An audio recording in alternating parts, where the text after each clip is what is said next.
नमस्कार, आप देख रहे हैं जनभावना टाइम्स और मैं हूं शंकर दत्त पंत। नजर डाल लेते हैं गुजरात की तमाम बड़ी खबरों पर। गुजरात विधानसभा चुनाव की घोषणा के बाद उम्मीदवारों की घोषणा भी शुरू हो गई है।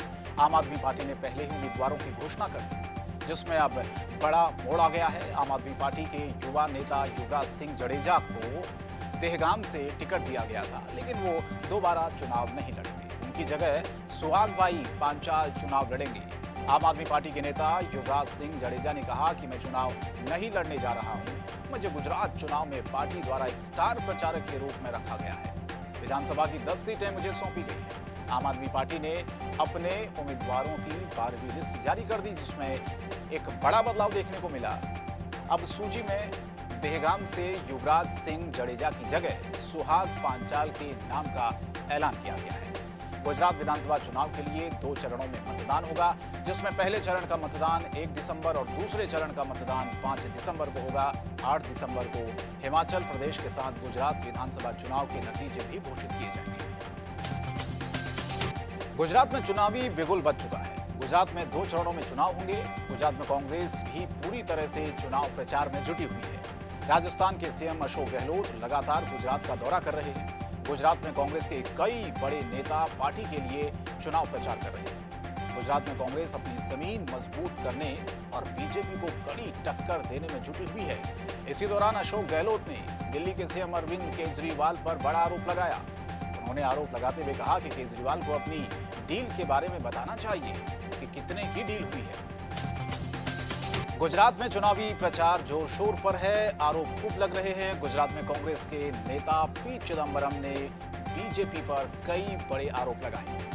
चिदंबरम ने मोरबी पुल हादसे को लेकर बीजेपी पर निशाना साधा। उन्होंने कहा कि गुजरात के मोरबी में हुए पुल हादसे से गुजरात का नाम शर्मसार हुआ है। चिदंबरम ने आरोप लगाते हुए कहा कि सबसे चौंकाने वाली बात इसमें यह है कि सरकार की ओर से किसी ने भी इस घटना के लिए माफी नहीं मांगी है। किसी ने इसकी जिम्मेदारी लेकर इस्तीफा नहीं दिया। सूरत के चौक बाजार में अठावा थाने के बगल में रखी बाइकों में अचानक से आग लग गई। बाइक में आग लगने से अफरा-तफरी का माहौल हो गया। आग लगने के बाद दमकल की टीम मौके पर पहुंची और आग पर काबू पाया गया। हालांकि आग लगने के कारणों का अभी तक पता नहीं चल पाया है। दरअसल सूरत के चौक बाजार इलाके में अठवा थाने के पास 10 बाइकों में आग लग गई। बीती देर रात थाने के खुले जगह पर एक बाइक में अचानक से आग लग गई। एक बाइक में आग लगी और 10 अन्य बाइकों आग लगने की घटना सामने आई। देर रात करीब 10 बाइकों में एक साथ आग लगने की घटना से हड़कंप मच गया। अफरा तफरी का माहौल हो गया। दरअसल बता दें कि जिन बाइकों में आग लगी उन्हें सूरत के अठवा थाने में खुले स्थान पर रखा गया था।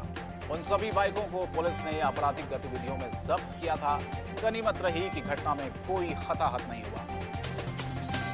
गिर सोमनाथ जिले के कोडिनार ऊना हाईवे पर देवली गांव के पास बीती रात सड़क पार करते समय अज्ञात वाहन की चपेट में आने से तेंदुए की मौत हो गई। घटना की सूचना मिलते ही वन विभाग के कर्मचारी मौके पर पहुंचे। वन विभाग ने हादसे के बाद फरार हुए अज्ञात चालक की तलाश की, जबकि तेंदुए के शव को पोस्टमार्टम के लिए जामवाल एनिमल केयर सेंटर ले जाया गया। गिर सोमनाथ जिले का एक बड़ा क्षेत्र गिर वन सीमा के आसपास होने के कारण आबादी के क्षेत्रों में शेर, तेंदुए जैसे जंगली जानवर घूमते हुए कई बार दिखाई दिए। ऊना कोडनर हाईवे पर कई बार तेंदुओं के सड़क पर आ जाने और वाहनों से टकराने की घटना हो चुकी है। इस बीच कल देर रात एक बार फिर ऐसा ही वाकया सामने आया। जानकारी मिली है कि कोडिनार ऊना हाईवे पर देवली गांव के गेट के पास सड़क पार कर रहे तेंदुओं के अज्ञात चालक ने टक्कर मारी, जिसमें तेंदुए की मौके पर ही मौत हो गई।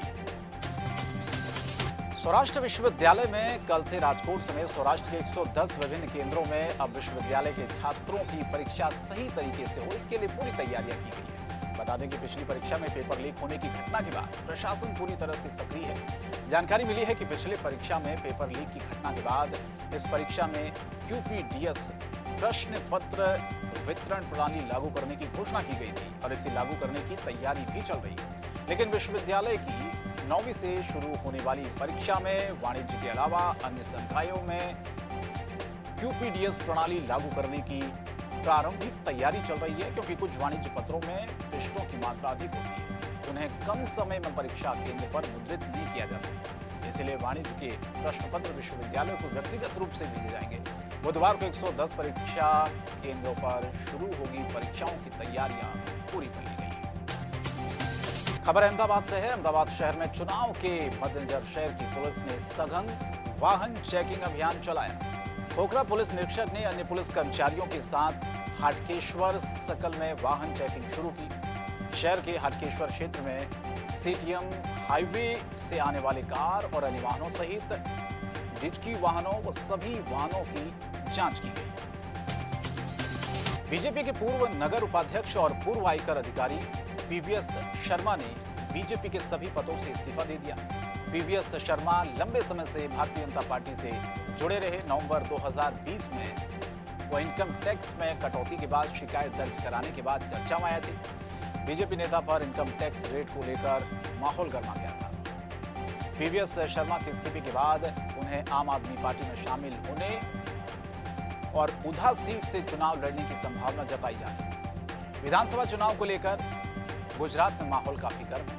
कौन सा पदाधिकारी कौन सा निर्णय लेगा ये कहना संभव नहीं है, लेकिन चुनाव में हर बार की तरह इस बार भी दल बदल की राजनीति खूब हो रही है। बताएं कि सूरत शहर में नोटबंदी के दौरान घोटाला होने का आरोप पूर्व आयकर अधिकारी और बीजेपी नेता पीवीएस शर्मा ने लगाया।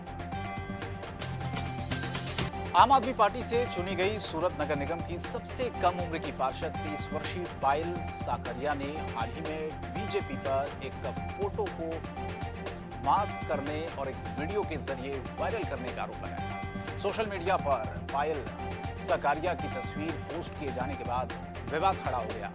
शूटिंग के दौरान अपने साथी अभिनेता के साथ पायल साकरिया की एक तस्वीर सोशल मीडिया पर पोस्ट की गई थी। आम आदमी पार्टी में शामिल होने से पहले उन्होंने कई गुजराती फिल्मों और गुजराती एल्बम में काम किया। उन्होंने राजनीतिक दल में शामिल होने से पहले कई गुजराती फिल्मों की शूटिंग की। तस्वीरों का गलत इस्तेमाल करने का आरोप लगाया, जिसमें उनके विपरीत एक अभिनेता की पायल साकरिया को गुलाब देने की तस्वीर सोशल मीडिया पर पोस्ट की गई। इसको लेकर भी विवाद शुरू हो गया था। પછી પૂણા પોલીસ સ્ટેશન થી ઓફિસ ગઈ પણ મારી ફરિયાદ નહીં નોંધાણી। આજે વિચાર કરો કે હું એક કોર્પોરેટર તરીકે જો બીજા માટે હું લડતી હોય પણ મારા માટે જે લડવાની વાત આવે, મારી જ્યારે ફરિયાદ નોંધાવવાની વાત આવે તો મારી ફરિયાદ નથી નોંધાતી। આનાથી વધારે દુઃખની વાત તો કઈ હોઈ શકે। અત્યારે જે પ્રકારનો રાજકીય માહોલ છે આના ઉપરથી ખબર પડે કે આ લોકો જ્યારે અમને કામથી ના હરાવી શકા, બધી રીતના હરાવવાની ટ્રાય કરી ના હરાવી શકા, પોતે હાર પાડી ગયા છે અને હાર પાડી ગયા છે એટલે તો એટલી હલકી માનસિકતા ને એટલી હલકાઈ ઉપર આવી ગયા છે। આ લોકોને શરમ લાગવી જોઈએ। જે લોકો આ કરાવે છે મને તો ચોખ્ખો શક છે, કેમ કે જે અત્યારે સોશિયલ મીડિયા ઉપર પોસ્ટ વાયરલ કરી રહ્યા છે હર્ષ સંઘવીના ખાસ માણસો છે, CR પાટીલના ખાસ માણસો છે। એમના ફેસબુક આઈડી ઉપર તમે બધાય જોઈ શકો કે અણગિનત એના ફેસબુક ઉપર CR ભાઈ પાટીલ સાથે અને હર્ષ સંઘવી સાથેના ફોટા છે। તો આનો મતલબ તો એવો થાય ને કે આ લોકોની સાથે આવા ગુંડાઓ જ રહે છે ને। જો એમની સાથે રહેવાવાળા વ્યક્તિઓ જો નારીઓને ખુલ્લેઆમ બદનામ કરી શકતા હોય, સોશિયલ મીડિયાની અંદર બદનામ કરી શકતા હોય, તો લોકો માટે શું કરી શકવાના હતા। गुजरात की तमाम बड़ी खबरों में फिलहाल इतना ही। जनभावना टाइम्स पर खबरें जारी रहेंगी। नमस्कार।